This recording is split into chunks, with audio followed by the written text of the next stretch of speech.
Ouça a Antena Zero no seu smartphone ou no seu tablet. Acesse tunin.com e dê uma busca. Antena Zero.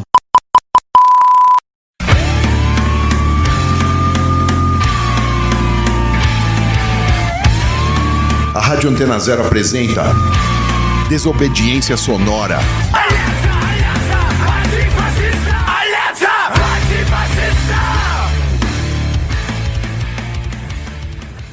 Salve, tamo no ar com mais um Desobediência Sonora aqui na Antena Zero. Tamo aí com mais um Desobediência Sonora à distância aí na pandemia, que tem a dificuldade de a gente não estar no estúdio e conversar cara a cara aqui com as pessoas, mas tem a facilidade de a gente poder conversar com os amigos de fora, que normalmente a gente não conseguia em situações convencionais, vamos dizer assim, né? Hoje eu tô aqui para trocar uma ideia com a Camila. A Camila, ela é lá de Curitiba, do Paraná, pedagoga, pesquisadora em educação e educadora popular. Tá aqui para trocar uma ideia com a gente sobre educação, neoliberalismo, reforma da educação e tudo mais. Valeu, Camila, por colar aqui, por conectar aqui com a gente hoje.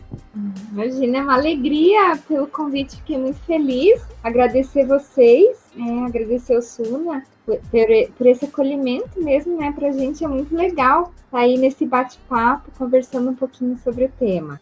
Então, Camila, eu vou já começar com uma pergunta complicada, né?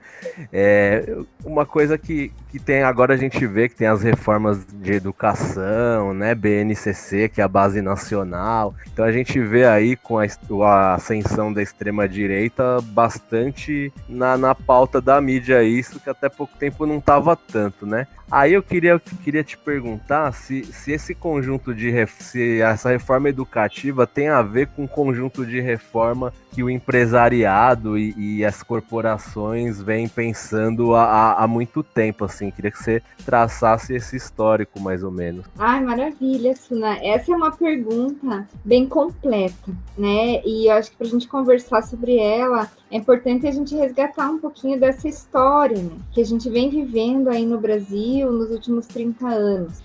Veja, a reforma educativa que a gente está vivendo hoje, ela vem sendo tensionada desde os anos 90, no governo FHC. A ideia de um currículo com base em competências, essa ideia de uma educação que dá vazão a um projeto neoliberal, uma educação que se volta para a privatização da educação básica e também da educação superior, né? Tinha traço já disso lá no governo FHC, isso é retomado agora no momento que a gente está vivendo. E essas reformas, elas também vinham com o tensionamento do empresariado organizado naquela época, né? No caso do Brasil, por exemplo, a gente pode citar a Confederação Nacional da Indústria, por exemplo, né? Que aí é a mãe das FIEPs, né? Em cada estado, que naquela época já elaborava qual era o projeto de educação básica que se queria para os futuros trabalhadores para o século XXI.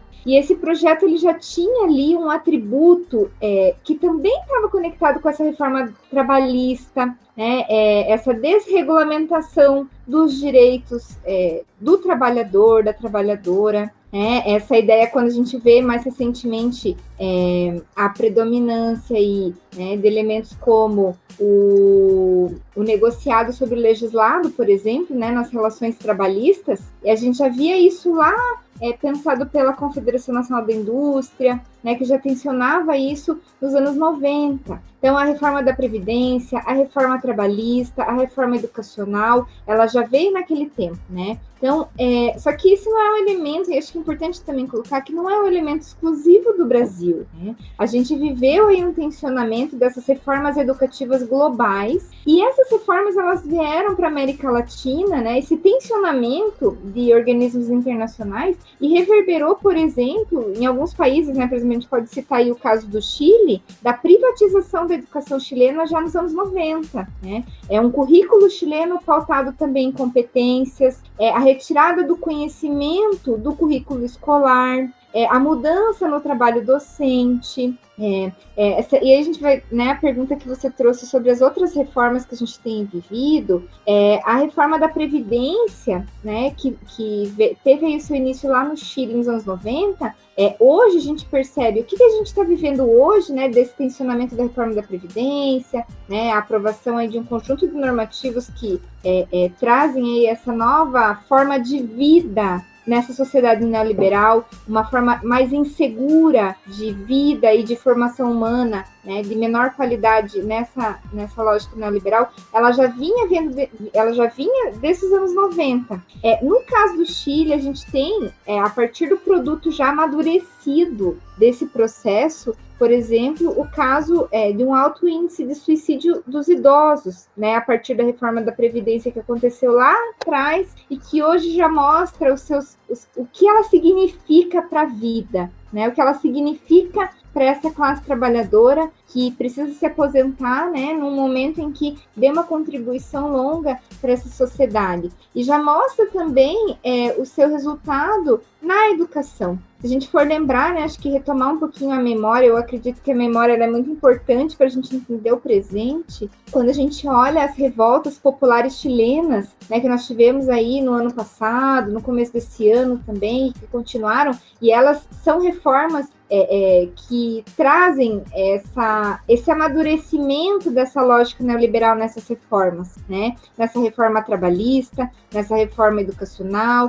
nessa reforma da Previdência. Então, isso que a gente está vivendo hoje no Brasil é um tensionamento antigo. Porém, esse tensionamento, na configuração brasileira, né, ela tem uma especificidade. Se a gente lembrar um pouquinho, ali os anos 90 foi bem pós-redemocratização do Brasil, né? A gente tem pouquíssimas décadas de democracia. E aquele momento foi um momento em que ainda havia forças sociais organizadas, e essas forças sociais organizadas, elas conseguiam trazer uma correlação de força popular de base para que essas reformas de privatização, elas não tivessem a forma, elas não acontecessem de forma mais acelerada, como aconteceu, por exemplo, no Chile, né, em alguns outros países. Então, eu acho que é importante destacar isso, porque naquele momento o empresariado que hoje tensiona a privatização da educação pela reforma educacional, né, em específico, ele não estava tão bem organizado como ele está hoje. Naquela época, né, no caso que eu citei aqui da Confederação Nacional da Indústria, CNI, veja, é uma entidade que é uma fração do capital, né, é a fração industrial. Mas, naquele momento, essas frações do capital comercial, do capital financeiro, elas estavam organizadas sob entidades específicas de cada fração desta classe. Nesse momento que a gente está vivendo, essas entidades, né, de representatividade do empresariado, elas estão organizadas sob a forma de redes. Elas se organizam conjuntamente, mesclando frações deste capital. Então, a gente tem aí, no caso da reforma educacional, né, por exemplo, o Todos pela Educação, o Movimento pela Base, o Movimento Colabora Educação, que é o mais recente, criado em 2016. Então, são movimentos que eles têm aí uma estrutura que é de articulação com diferentes frações desse capital. E isso deu para esse setor, né, dessa classe, uma forma de articulação maior, né? Articular-se entre si e atuar dentro desse Estado para construir essas reformas deu para estes grupos específicos, né, dessa classe empresarial, uma força maior. Mas acho que é importante também destacar que essa força, ela não se deu só pela forma organizativa desses entes. A reforma educacional, quando a gente olha, né, ela vindo junto com essas outras reformas, ela tem aí uma característica muito de um processo que foi de conciliação de classe, né, de parte importante de representantes aí do Estado fazendo alianças com esses setores, né? Se a gente lembrar um pouquinho, né, um ideário aí de uns 10 anos atrás, 15 anos atrás, a gente vai lembrar que tinha do governo Lula, por exemplo, e a Dilma teve continuidade, né?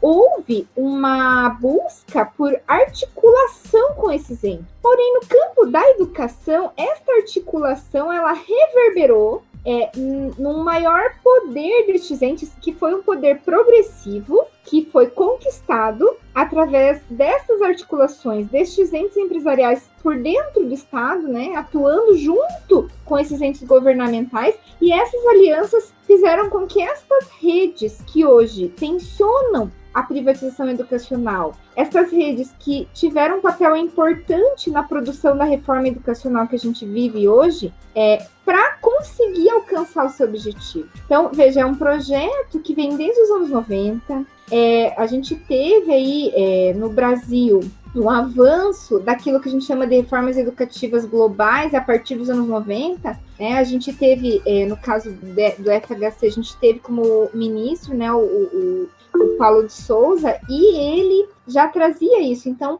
implementou naquele momento aquilo que a gente chama, né, de parâmetros curriculares nacionais, que foi um primeiro esboço aí de um currículo com base em competência, né? E aí, só para finalizar esse bloco de colocações, aquele currículo, ele tinha ali um papel, dentro dessa busca por essa reforma educacional, de trazer um perfil de trabalhador, um perfil muito específico de trabalhador, adequado a essa lógica neoliberal. Eu acho que é importante colocar isso. Apesar dos parâmetros curriculares nacionais não terem conseguido avanço no sentido de obrigatoriedade por causa da correlação de força que ainda existia naquele momento, quando a gente vê a BNCC do presente, a gente vê que é uma releitura, mas uma releitura muito mais elaborada dessa primeira ideia que veio lá dos anos 90. Certo, e a gente vê, né, que todo mundo fala que educação é importante, mas cada qual com o seu projeto, né? E então, bom, vamos ouvir um som agora, Camila, depois a gente volta para continuar trocando essa ideia aí sobre a educação e o neoliberalismo. Ah, maravilha,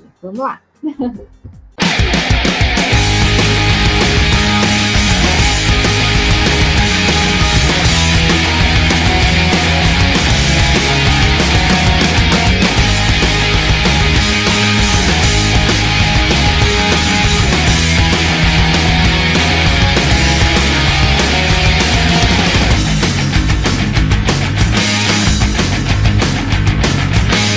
Destruction, do it again. Destruction.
Estamos aí de volta com Desobediência Sonora aqui na Antena Zero. Hoje eu tô aqui trocando uma ideia com a Camila, tá logada aqui com a gente desde lá de Curitiba, do Paraná, para trocar uma ideia sobre educação, neoliberalismo e todos esses projetos aí que o empresariado e as classes dominantes estão querendo enfiar a goela abaixo aí da gente. Ô Camila, você estava falando no final dos tipos de pedagogia, né, que eles estão querendo implementar e tudo mais, de competência, né, que é diferente dos projetos que era, e a gente vê direto aí a direita falando mal do Paulo Freire, fazendo propaganda, enfim, usando todo esse tipo de propaganda contra um modelo específico de educação, né? Colocando um modelo mais empresarial, vamos dizer assim. Eu queria que você falasse um pouco qual é esse modelo de pedagogia que eles estão querendo implementar para eles terem entrado em rede e investir tanto nisso aí. Muito importante essa pergunta, principalmente porque ela ajuda a gente a entender várias coisas que os professores hoje estão vivendo na prática da escola. Porque eu acho que é importante primeiro a gente perguntar por que é que um homem como Paulo Freire, com uma vasta produção teórica, uma grande contribuição prática para a educação brasileira, especialmente para a educação das classes populares, por que é que um homem como esse é visto com tanto mal, né, tão mal visto por alguns grupos do empresariado, né? Eu acho que é importante a gente colocar isso. Primeiro, o Paulo Freire ele trazia a ideia do diálogo. O Paulo Freire, ele conectava... O método do Paulo Freire, a gente pode sintetizar aí pensando o oposto da privatização e do projeto que a gente tem, né, desse empresariado, que eu já vou falar um pouquinho sobre essa pedagogia também, é o oposto no sentido de que a pedagogia paulo-freiriana, ela traz um poder para o local, um poder para os sujeitos, que é construído junto através do diálogo, né? Eu acho que é importante a gente colocar isso. O diálogo, ele tece isso, essa conexão com as pessoas, essas relações sociais, elas são muito importantes,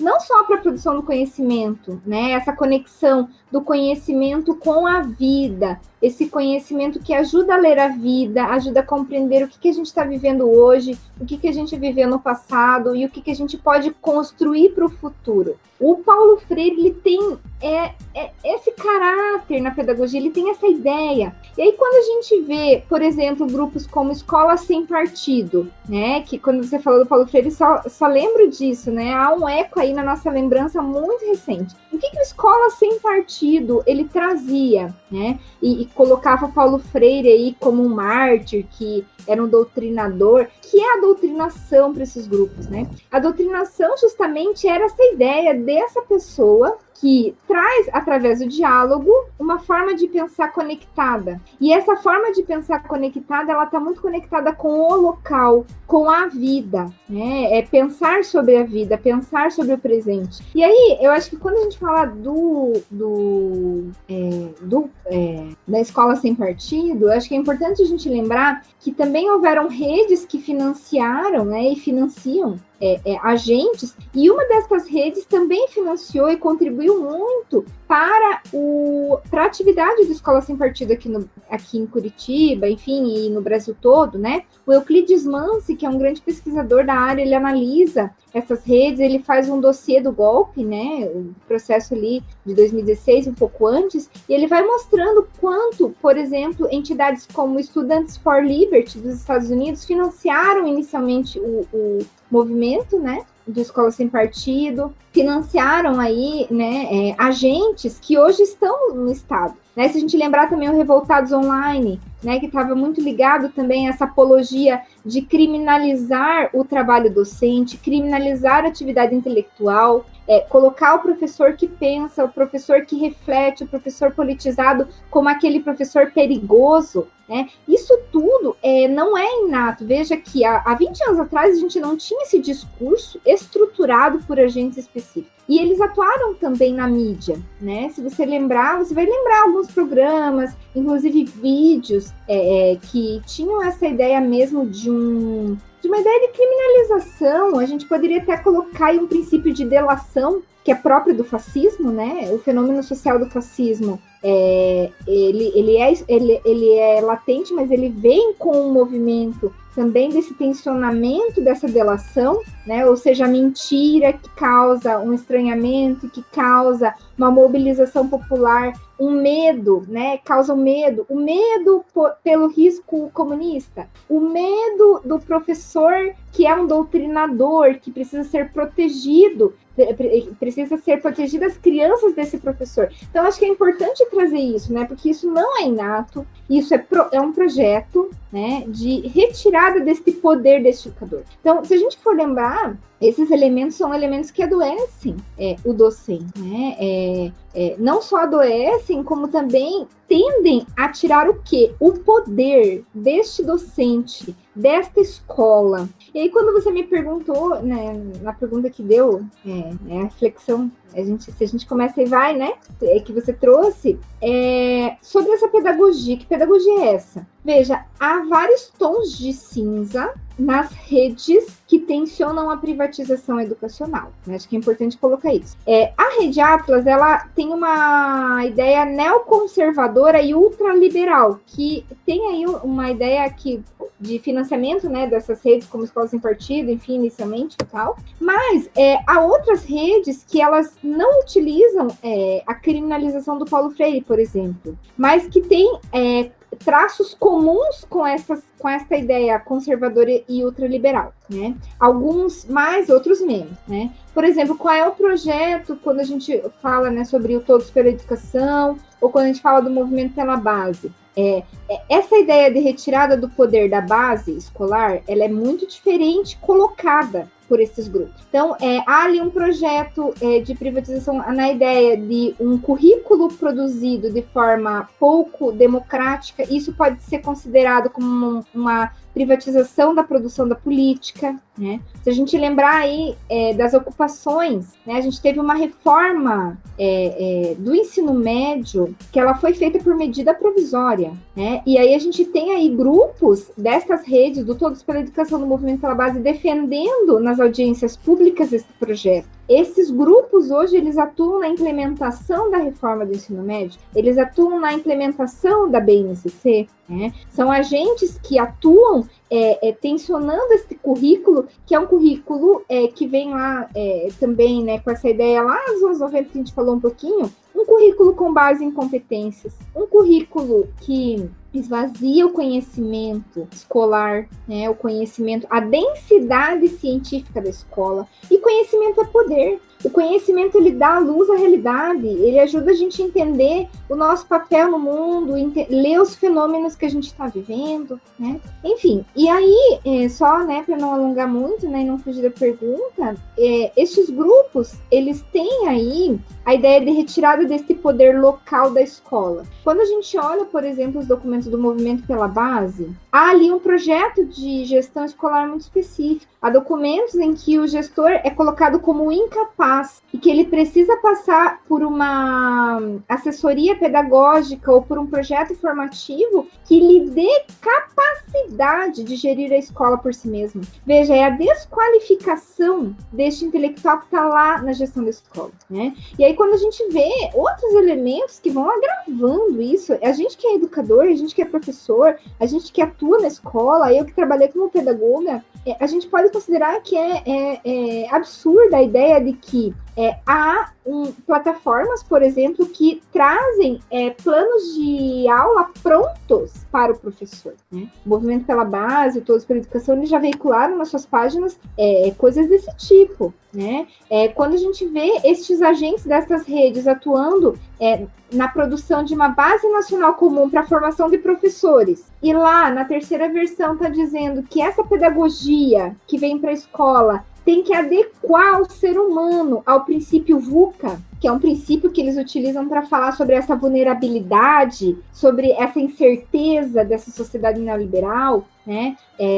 Princípios que são próprios de uma vida sem direito, né? Então, essa pedagogia, ela tem a ideia tanto de tirar o poder da escola, o poder dessa educação em dar acesso a esse conhecimento que permite a construção de um novo, né? De um novo mundo, de uma nova realidade, seja local, seja social, seja cultural, como ele também traz essa dimensão de construir um novo papel para esse professor, um novo papel dessa gestão escolar. É um novo currículo, e veja, quando a gente olha para a BNCC do ensino médio, ela acompanha a reforma, né, do ensino médio, e a reforma do ensino médio, ela torna obrigatório apenas português, matemática e inglês. Os outros elementos, eles não são obrigatórios. E aí, quando a gente vê que há também na BNCC para o ensino médio ali, né, que é o agravamento maior, né, a BNCC, ela tem esse traço todo, mas é mais agravado para essa juventude que vai passar pela escola. É mais agravado esse direito à educação e esse direito ao conhecimento dessa juventude. E aí a gente olha lá que há uma diluição das áreas do conhecimento, né? A gente corre o risco das próximas gerações, daqui 1, 2, 3 anos, que a gente está vivendo o processo de implementação da reforma do ensino médio da BNCC agora, né? A gente corre risco de a gente ter uma juventude que não tenha sociologia e filosofia. A gente corre o risco de ter uma juventude que vai passar por uma escola esvaziada de conhecimento, né? E a pedagogia das competências, ela toma aí nesse currículo um caráter de formar aquilo que eles chamam do perfil socioemocional, mas é um perfil socioemocional que está adequado a uma situação de não emprego, que está adequado à ideia de que você precisa de um projeto de vida, na ideia de um projeto de vida que é o tempo todo incerto, né? A uberização da vida, né?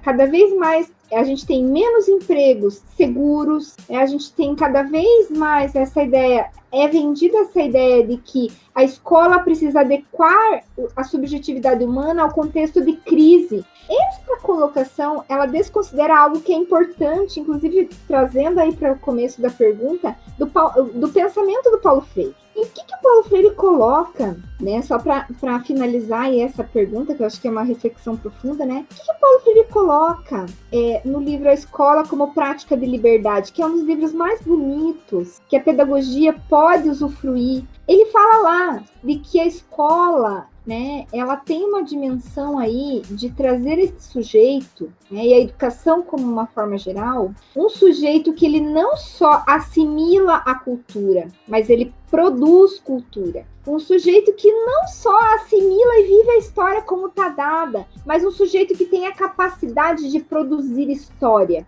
E produzindo história e produzindo cultura, ele pode construir uma condição de vida, uma condição de sociedade, uma condição digna de vida, uma condição digna de sociedade. E aí, só para fechar essa pergunta, eu acho que o projeto de educação destes grupos, eles, apesar de haver diferenciações entre as redes, né, eu acho que é importante colocar isso, né? A gente pode falar um pouquinho sobre as redes também. Há algo comum que a gente poderia sintetizar de uma forma muito simples, que é a retirada do poder da escola, retirada do poder dos professores de ensinar com autonomia, retirada da autonomia de gestão escolar, retirada do conhecimento e essa densidade científica da escola. Isso tudo é, sim, retirada de poder e retirada do poder popular, quando a gente pensa de que a maior parte das escolas, 90% das escolas de ensino médio, por exemplo, no Brasil, são públicas, né? E, enfim, é só para a gente fechar essa reflexão de que este projeto, se a gente fosse colocar em uma frase, é retirada de poder daqueles que estão na base, né? Dos nossos filhos, dos nossos colegas, que são professores, que são educadores. Enfim, né? Acho que é um pouco certo. Isso. Então, bom, vamos ouvir uma música a mais, entrar no intervalo, e aí a gente volta para continuar essa conversa muito interessante e às vezes assustadora também. Quando a gente bota uma lente em cima desses monstrinhos, fica assustador, mas precisa fazer isso, né? É o papel do conhecimento, né, Suna? A gente mostrar a realidade. Pois é. Então vamos lá, a gente já volta então. Beleza.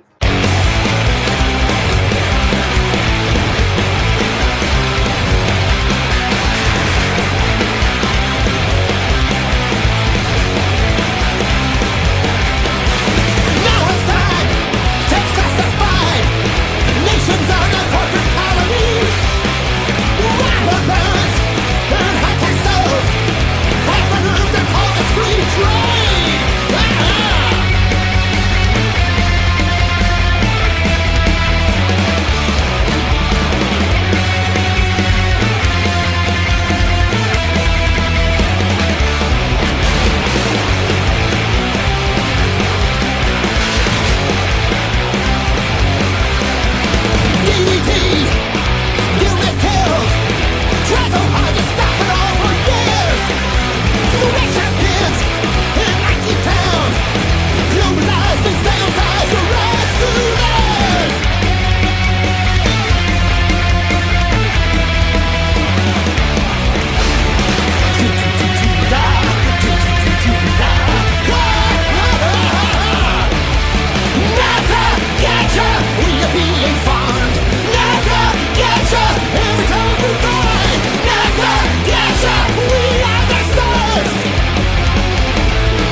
poetry sang. No food or medicine, just factories, mines and dams. Peasant revolts arise, like pesky little flies. We swat them down, pull up their legs. One by one, NASA, gotcha, we're being farmed. NASA, gotcha, every time we die. NASA, gotcha, we are the stars. Now, Judaism, remember thy name.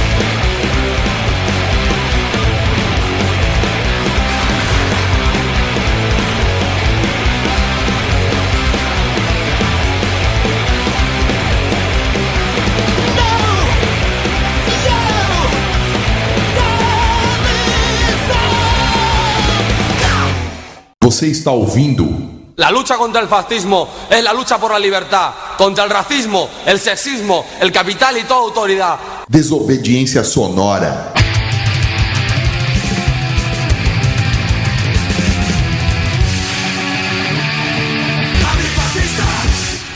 Antena Zero.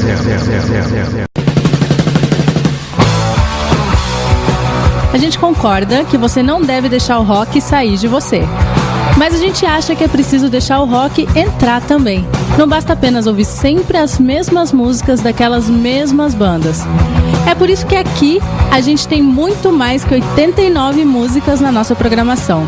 Aqui a gente toca rock de A a Z, porque nós somos uma rádio livre. Antena Zero, a rádio que não toca só o que você quer ouvir, mas o que você precisa escutar.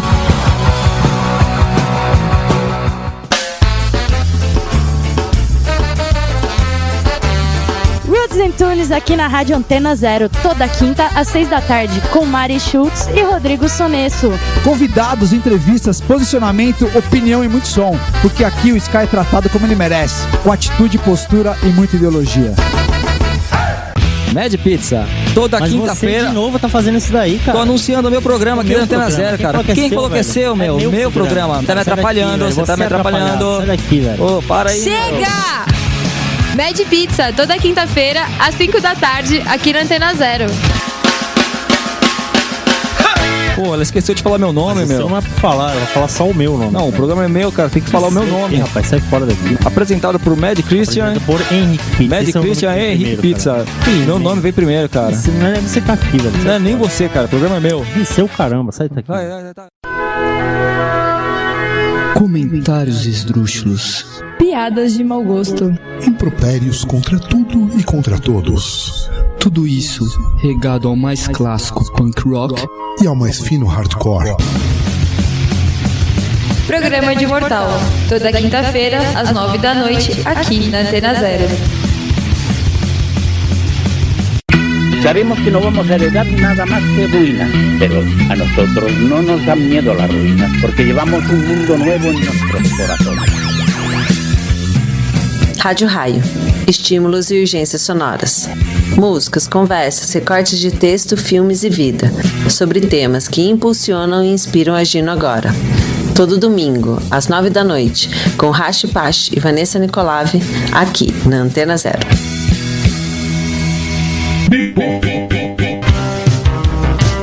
Todas as tendências musicais dos anos 80 em um só programa. Sábados, às 10 da noite, aqui na Antena Zero. Apresentação, Silvia Zahara.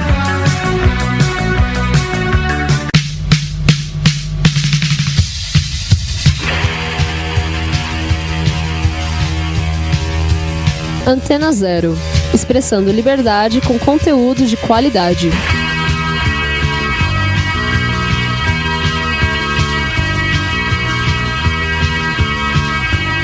Antena Zero. Você está ouvindo La lucha contra el fascismo es la lucha por la libertad, contra el racismo, el sexismo, el capital y toda autoridad. Desobediência Sonora.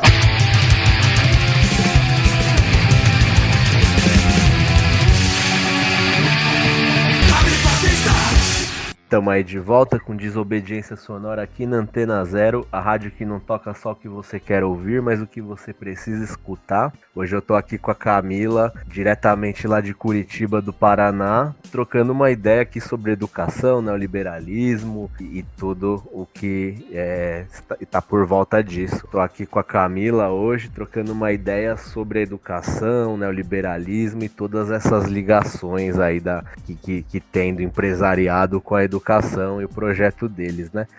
Camila, no primeiro ponto, né, ali nos primeiros blocos, você falou um pouco em geral, e aí que quem é leigo assim como eu, por exemplo, a gente olha e aí a gente olha de uma forma mais panorâmica, né? E aí parece que todos esses grupos da educação, eles são diferentes um do outro, né? Que tem o Instituto Ayrton Senna com um discurso mais higienizado, daí por outro lado tem o MBL com essa questão de voucher, do outro a gente vê o ex-ministro Weintraub, um discurso totalmente meio amalucado, Atlas, enfim, são várias partes, várias frações que quem olha de fora parece que são diferentes, mas você vai ver eles caminham numa direção parecida, né? Aí eu queria que você falasse um pouco dessas redes, né? Como que foi pós-impeachment também, né? Que teve da Dilma, que isso deu uma avançada também para esse projeto. Queria que você falasse um pouco sobre isso, assim. Maravilha. Pois é, não é uma pergunta, assim, para responder essa pergunta, acho que a gente tem que pensar um conjunto de fatores, né? Primeiro, quais são essas redes e se há interlocução entre esses entes com pensamento neoconservador e esses entes com pensamento neoliberal mais polido, né? Que eu acho que é um pouco que vai nessa linha de pensamento. Veja, há pesquisas, né? A gente vê aí um conjunto de pesquisas, principalmente ali nos núcleos do Rio Grande do Sul, que vem analisando essas redes, que há sim uma interlocução, mas no sentido de valores neoliberais entre esses entes. Mas quando a gente fala sobre valores neoliberais, é importante a gente lembrar um pouquinho, assim, por exemplo, a ideia da meritocracia, né? A ideia para a educação, que ela é muito trazida, né? Essa ideia de que privatizar a educação para que as famílias possam, a partir da sua condição individual, pagar, proporcionar aos seus filhos a educação que elas podem pagar, é um valor neoliberal. Ele também tem vindo, né, com essa ideia da escolarização em casa, né, do homeschooling, por exemplo, que esses grupos neoconservadores vêm trazendo muito. Então, tem esses valores do neoliberalismo, eles são mesclados desses grupos. É importante, acho que, destacar, né, quando você fala Weintraub, né, e alguns que têm aí uma linha mais bolsonarista, enfim, né, a gente percebe isso, que para realizar um projeto de desmonte da educação, veja que a privatização, ela não é só passar ou o projeto educacional ser feito pelo setor privado ou de uma forma não democrática, ou também tornar esse setor educacional um setor mercantil, que pode ser vendido, a educação como mercadoria, né, enfim. Mas há aí um elemento que eu acho que é importante a gente colocar, que quando a gente olha para essas pessoas, né, com essa ideia neoconservadora, né, ou ultra conservadora, enfim, né, há pessoas que usam termos diferentes, que há ali um projeto de desmonte daquilo que nós temos, ou seja, fragilizar a educação, fragilizar a ciência, fragilizar o público. E aí vem vários valores, e eu gosto de dizer que esses valores são crenças, porque crença não é aquilo que a gente sabe, que é um conhecimento, que é essa consciência daquilo que é, mas é uma crença. E que crenças são essas, né, que vem, por exemplo, quando o Weintraub constrói cortes, né, por exemplo, na ciência nacional, né, o corte de bolsas para pesquisas, por exemplo, né, você vê ali um projeto claro de desmonte da ciência, né, a ciência no Brasil hoje, a maior parte da ciência, ela é feita nas instituições federais de ensino, né, e aí quando a gente vê isso, a gente tem que pensar que há aí um valor, e que valor é esse? Que dá para fazer mais com menos, que é uma coisa que vem sendo falada, né, não só pelos entes, né, neoconservadores, mas também pela linha neoliberal, né, destas redes, por exemplo, Todos pela Educação e tal, essa ideia de que dá para fazer mais com menos, a ideia de que fazer mais com menos e tornar um sistema padronizado, ou seja, apagar a diversidade desse sistema educacional a partir de uma padronização que vem acompanhada com controle do sistema de ensino, seja ele federal, seja ele da educação básica, é sinônimo de qualidade, né? E aí é trazido aí alguns valores que são do campo da administração. E aí, por que eu trago isso? Porque estes valores são semelhantes entre estes entes, né? Estes valores são semelhantes. Então, a meritocracia, que o público é ineficiente e o privado é eficiente, né? E aí, é importante também destacar que alguns estudos do Steven Ball, que é um grande pesquisador que analisa o modelo de governança, que é esse modelo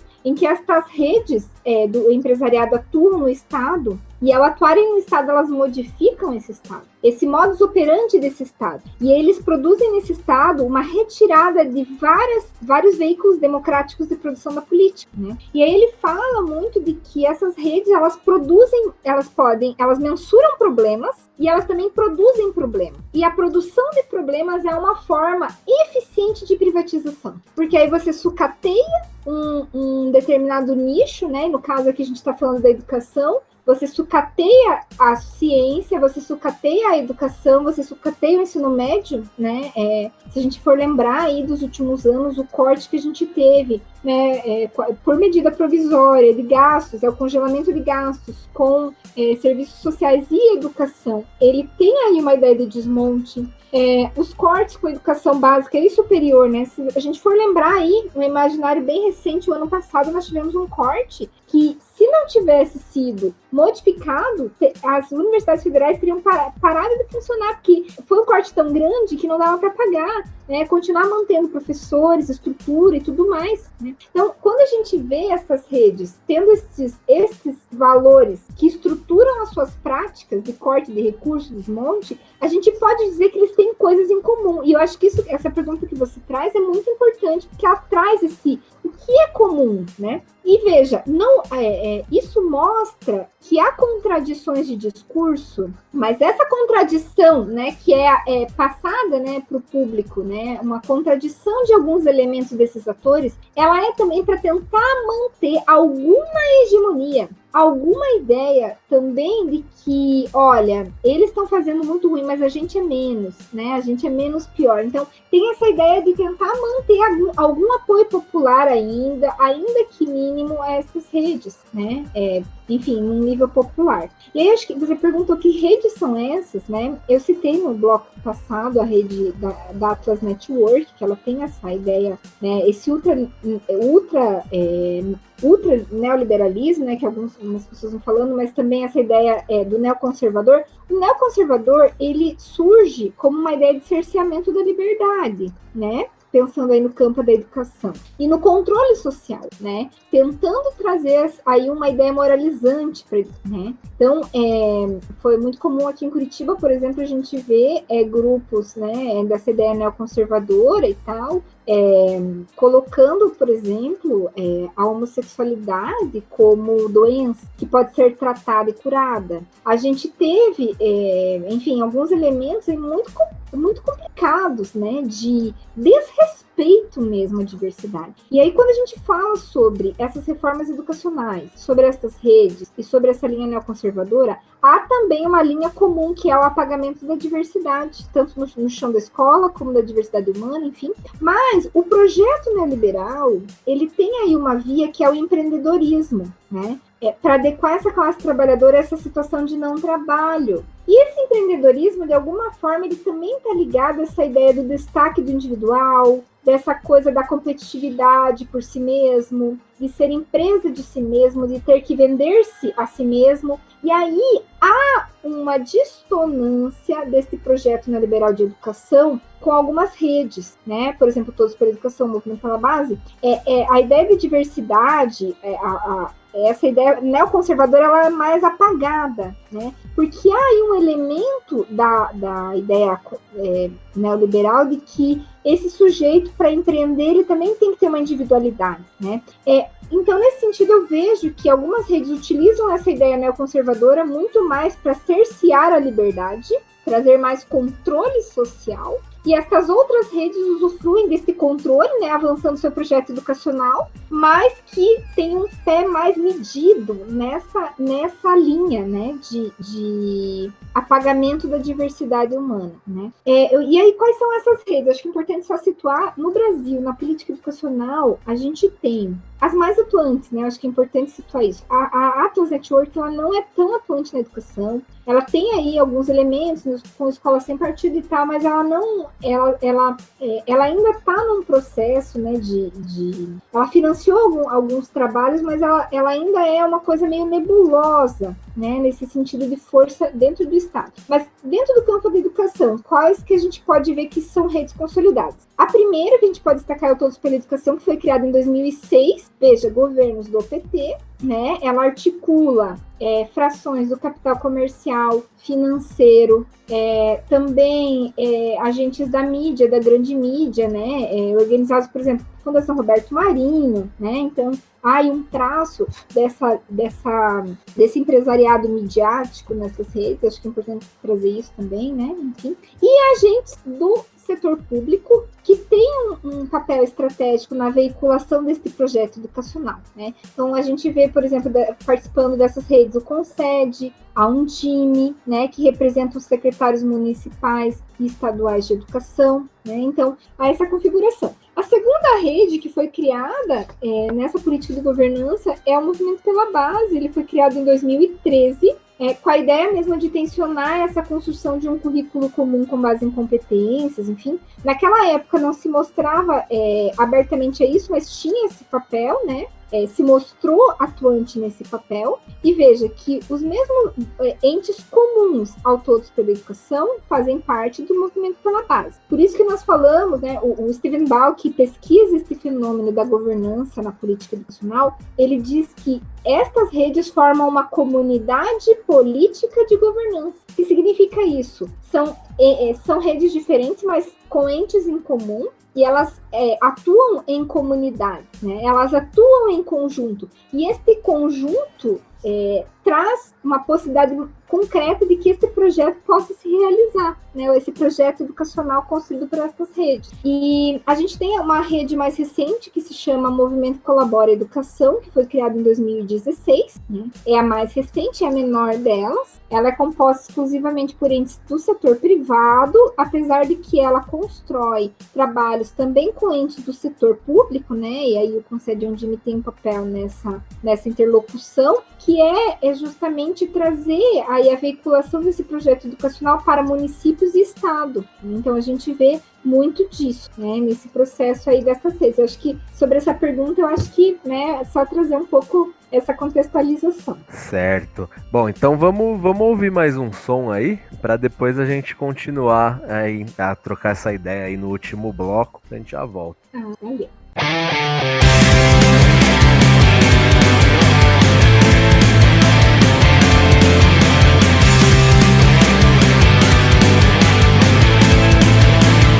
When the world has gone mad and there's nowhere to roam, the lights are on, but nobody's home.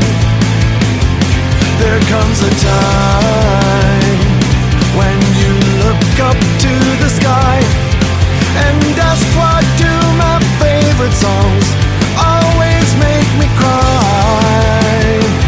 And am I losing sanity? I've nothing to lose, so please let me be. I've got a firm grip and strong roots like a tree. Burrow deep in reality, I won't let you go. What else can there be? You're all I have.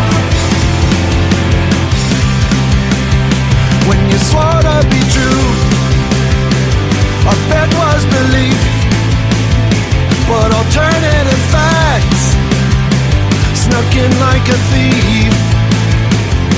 There comes a time to release the cord of self, and with confidence declare your state of perfect mental health.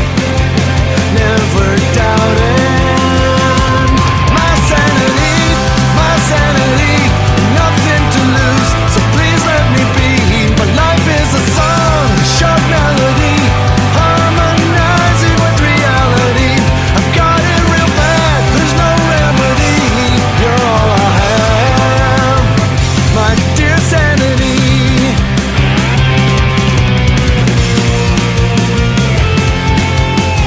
Sometimes there's no sane reason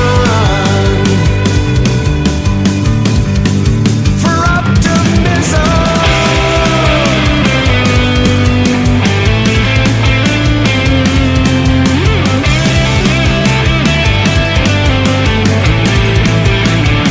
Oh, my sanity, I've nothing to lose, so please let me be. My life is a song, short melody, harmonizing with reality. I've got it real bad, there's no remedy. My world picture is exemplary, I won't let you go, what else can there be? You're all I have, my dear sanity. Voltamos com o último bloco do Desobediência Sonora aqui na Antena Zero. Hoje a gente está trocando uma ideia com a Camila, educadora popular lá de Curitiba, do Paraná, trocando uma ideia aí com a gente sobre a educação, sobre as pressões que o empresariado faz e tudo mais. Ô Camila, agora, né, no último bloco, eu queria que você falasse um pouco, né, da educação e os projetos que estão aparecendo pós-pandemia, tanto dessas forças aí obscuras do empresariado que já vem de tempos, até as que talvez sejam um pouco mais recentes, até também as forças nossas mesmo, né, o poder popular, o que se pode fazer para se contrapor a isso, né, pra gente tentar fechar, para também a gente não ficar também muito deprimido, né? Que tem muita possibilidade, né? Sim. Ai, Suna, que pergunta maravilhosa. Eu acho que é isso, né? Você falou do Paulo Freire e eu tenho lembrado muito dele quando a gente fala que a gente tem que fazer a denúncia e tem que fazer o anúncio, né? Eu acho que isso que você traz é um pouco isso, né? Então, pensando, né, para responder a tua pergunta sobre esse projeto pós-pandemia, veja, essas redes, a privatização no Brasil, ela está muito ligada à venda de soluções colaborativas, que eles chamam, né, que é esse mercado de soluções para os problemas da educação. Ainda que os problemas da educação, eles estejam sendo agravados pelos cortes de recursos, enfim, nos últimos anos, como a gente já citou aqui, né, e, enfim, um conjunto de elementos aí que vem tendendo a retirada da autonomia da escola, do professor e tudo mais, essas soluções, no período da pandemia, elas têm sido revistas. Por quê? Haja vista que, para este setor, essas redes, a educação é um campo de mercado a ser disputado, e a pandemia traz aí, né, no caso do Brasil, que a gente não teve uma política sanitária efetiva para controle da pandemia. Veja que nós somos hoje o país com mais mortes no mundo, né? Nós temos hoje, né, a configuração de que há um tensionamento do setor privado para que volte às aulas, só que não tendo uma política sanitária, voltar às aulas é sim aplicar um genocídio, né, das crianças e das famílias dessas crianças, dessas comunidades, né? Então, pensando nesse alongamento da pandemia, pensando nessa não política sanitária efetiva, estes setores, né, do empresariado, eles têm trazido soluções, né, e a gente percebe que eles sempre têm trazido soluções simples para problemas complexos, que é muito essa via do mercado, né, você vê um problema e você pensa um produto, e muitas vezes, como eles trazem valores que são no campo empresarial, da administração e não da educação, né, essas soluções, elas também trazem aí uma ideia de que você pode aplicar algo simples para um problema complexo. E aí, que solução simples para problema complexo eles estão trazendo? Algum exemplo, né? a ideia de que no pós-pandemia seja instalado um ensino híbrido, né? A gente vê, por exemplo, institutos, por exemplo, o Instituto Casa Grande, né, que é um instituto que ele vem se destacando atualmente por produzir formações destinadas a professores. Então, tem formações que às vezes eles acessam, conseguem acessar, né, os municípios, estados, com 25 mil professores assistindo, né? E aí a gente eu acompanho, né, como processo formativo mesmo, né, que tipo de solução é essa? E eles têm trazido que o ensino híbrido tem a capacidade de trazer 2 anos em um, né? Essa ideia do tempo perdido, que precisa de qualquer custo solucionar esse tempo perdido, porque tempo perdido é a ideia também desse capital humano, né? Essa ideia que mercantiliza tudo, inclusive a vida, né? Inclusive a formação humana. Então, a ideia é que tem-se, de qualquer jeito, fazer 2 anos em um. E o ensino híbrido é a melhor forma disso, e esse ensino híbrido viria com a adoção de plataformas virtuais com inteligência artificial, que poderia, inclusive, substituir o professor, né? E aí é interessante que eles têm usado muito essa ideia de que o professor vai ser um curador do conhecimento, né? Um gestor do conhecimento, que ele vai ficar com o melhor papel, que é só ver o que o aluno fez, se está certo, se está errado. Veja, aí você desmantela essa ideia do professor como o intelectual da educação, né? E sendo intelectual da educação, acho que é importante já trazer para o segundo elemento que você trouxe. Essa é uma das soluções, né? Há várias que têm sido vendidas por esse setor, né? Por esse grupo específico que atua na produção da política educacional. Então, apesar de toda a resistência das comunidades escolares, e eu acho que é importante destacar, né, porque eu vejo esses entes falando dessas soluções, mas eles não dizem o que significou para essa comunidade escolar receber um ensino remoto, né? Para famílias que têm, às vezes, um celular na casa e tem 5 filhos, né? E o estresse é toda uma violação do direito à educação, e essa ideia de que tem que ser feita a educação, de que tem que esse aluno tem que estar participando, e muitas vezes essas famílias não têm condição emocional, material, cultural de acolher este aluno fazendo essa aula remota. E aconteceu em Curitiba, e em vários municípios aconteceu algo semelhante, de que as comunidades escolares boicotaram o ensino remoto, né? No sentido de que, de forma organizada, não participaram, não entraram, não fizeram esse tensionamento dos filhos de entrar nas plataformas, porque eles começaram a entrar, eles viram que aquilo era um ensino sem sentido, sem significado, que esses alunos, muitos adoeceram nesse processo porque não conseguiam acompanhar, se sentiam cobrados, ainda mais numa situação de pandemia, né, que é oneroso emocionalmente, né? É oneroso emocionalmente você... Imagine uma pessoa que trabalha ensino remoto, trabalha, né, no trabalho remoto, e ainda vai acolher os filhos nessa conjuntura. É muito complicado, né? Então, houve uma espécie de boicote coletivo, né, de várias comunidades, de vários locais do Brasil, em relação a esse ensino remoto, né? Uma parte, sim, acompanhou, mas uma parte boicotou porque não via sentido, né? E aí, uma forma de manutenção também dessa saúde mental dessas crianças foi fazer com que elas não participassem desse processo, né? E aí eu tô falando aqui, não como pesquisadora, mas como pessoa que acompanha, né, várias redes de educadores, a gente conhece, né, muito desse chão de escola, e a gente viu que esse foi o processo em que essas comunidades escolares resolveram agir. E aí você fala, o que a gente pode fazer frente a esse tensionamento, frente a essas soluções simples para problemas complexos que não solucionam muita coisa, né? O que a gente pode fazer frente a isso?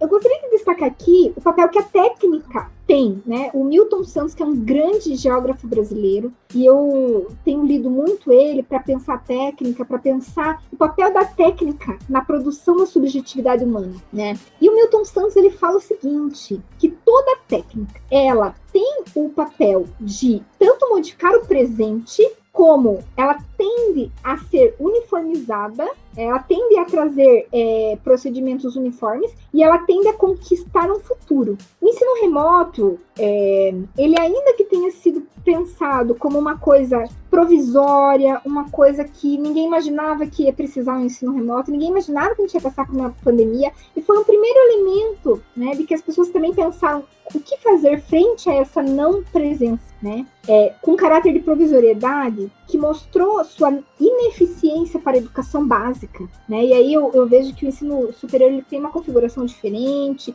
uma autonomia diferente, ele tem uma outra forma de lidar com isso, né? Mas estou falando aqui da educação básica, especificamente, a técnica do ensino remoto para a educação básica, ela, apesar de uniformizar, veja, é uma mesma plataforma, o mesmo procedimento, uma mesma forma de lidar, essa uniformização de método, de técnica, não serve para a educação. E eu acho que esse é o momento mais precioso para a gente falar sobre isso, porque quando a gente vê essas entidades trazendo essas soluções e tendo essa tendência de padronização, com tecnologia e tudo mais, no pós-pandemia, vale a gente lembrar quais são as nossas técnicas que nós produzimos enquanto educadores de base, as técnicas que outros que já passaram antes de nós produziram, pensando numa educação de qualidade, né? E aí, lembrando do Paulo Freire, o diálogo, ele é essencial para a formação do ser humano. Escola não é só acesso à informação. Escola é um espaço, educação básica, é uma formação para a vida. Não é só para o mercado, para se adaptar, né, como diz aí a lógica neoliberal, mas é uma educação para a vida. E uma educação para a vida, numa plataforma digital, ela não serve, ela não se realiza, né?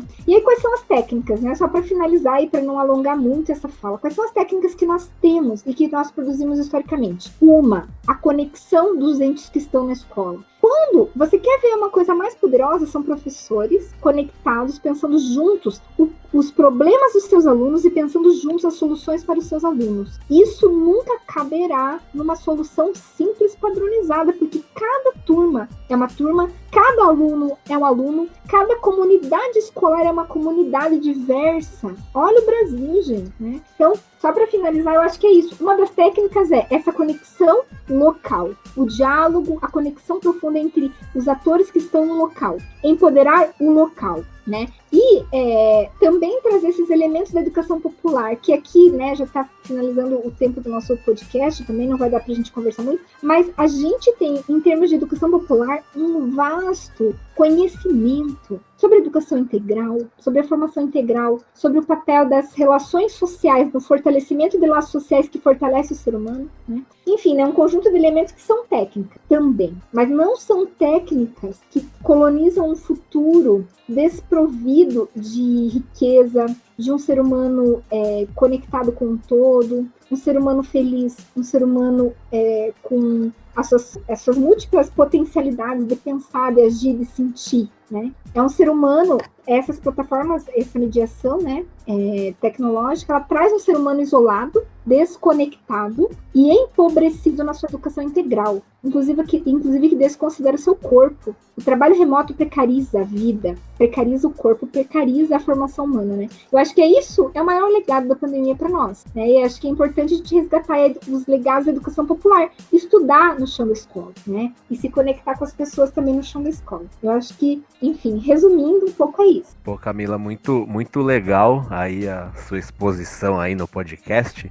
E aí você foi falando, eu já pensei em várias outras questões que vão além da escola e da educação em si, né? No dia a dia que o neoliberalismo mexe com a nossa subjetividade, então acho que é muito interessante pra gente pensar nisso, né? E aí, infelizmente, o tempo acabou do podcast, e aí eu queria agradecer muito aí a sua participação, foi muito legal, e aí fica aberto aí pra quando você quiser voltar, puder voltar, aí só dá um toque aí pra gente, aí deixa o espaço pra você aí, falar o que você quiser. Olha, Suna, primeiro, eu queria agradecer muito a possibilidade de estar aqui com vocês, né, o pessoal que está ouvindo. E é isso, Suna, isso que você falou. Eu gostaria de fechar, na verdade, a minha fala com um poema que eu escrevi com uma grande amiga minha, inclusive, né, que está se formando aí como licenciada na geografia, mas ela é do bacharel e trabalha, enfim, na geografia, né, licenciamento ambiental e tal, há muitos anos, e sentiu o chamado de vir para a educação porque ela tem acompanhado esses processos, né, do avanço do neoliberalismo para a colonização da vida. E como a gente vê que esse mundo incerto, ele não é dado, ele é produzido, né? E aí, isso é uma nova colonização do século XXI, que enfraquece o ser humano, enfraquece os laços sociais, enfraquece o nosso corpo, a nossa alma, as nossas capacidades de pensar, né, com o esvaziamento do conhecimento da escola, enfraquece as nossas conexões entre colegas, né? Não é, estar na escola não é só dar aula, é olhar no olho, é ouvir histórias, é criar um novo. O ser humano é isso, né? E aí eu trouxe um poema para fechar esse podcast, né? Eu sei que já acabou o tempo, mas eu vou usar esse pequeno tempo só para ler. E o título do poema é Corpos e Almas Incolonizáveis. Eu escrevi junto com a Carla Correia, né? Então, a autoria Carla Correia e Camila Gra. O poema começa assim: Cuidado, tem uma força que opera silenciosa a colonizar a vida. Coloniza teu corpo, teu rosto, teu gosto, tua lida. Coloniza tua essência, teu cheiro, tua veste, tua vivência. O que saboreias, a conexão das tuas teias, o que há de pulsar nas tuas veias, fortaleça as almas incolonizáveis que encontrar no teu ciclo, as naturezas indomáveis dos pequeninos, os corpos indomesticáveis dos dançarinos, as sementes intransgenicáveis dos campesinos, os corações irrompíveis do feminino. Construa companheiras fiéis que fortaleçam o teu caminho. Olhe, sinta a força do amor que juntos e juntas estamos construindo. Eu acho que é isso que eu deixo, né, para nós, essa ideia. Eu acho que a gente lutar contra esse processo colonizador é a gente humanizar o outro, humanizar os processos educativos, humanizar as nossas formas de se relacionar, né? E lutar contra essa reificação, né? Reificar é tornar o outro objeto, coisa. E se essa forma de educação nos torna coisa, eu acho que a forma mais eficiente de lutar contra ela é humanizar e aprofundar aquilo de mais maravilhoso que a gente tem enquanto educação, né? Que é o conhecimento, que é a conexão entre as pessoas e que é, enfim, a poesia, esse sentir, né? E fortalecer esse sentir entre nós. Acho que é um pouco isso que eu deixo. E agradecer, obrigada! Certo, obrigado a você. E com essa paulada, terminamos aí mais um Desobediência Sonora. Quem quiser ouvir o Desobediência Sonora, a gente vai ao ar todas as quintas-feiras, às 4 horas, na rádio antena0.com. E quem não conseguir ouvir no dia, é só entrar no Spotify, nos agregadores de podcast. A gente tá aí em todo lugar para quem quiser ouvir. Valeu, até a próxima. Obrigada, até a próxima.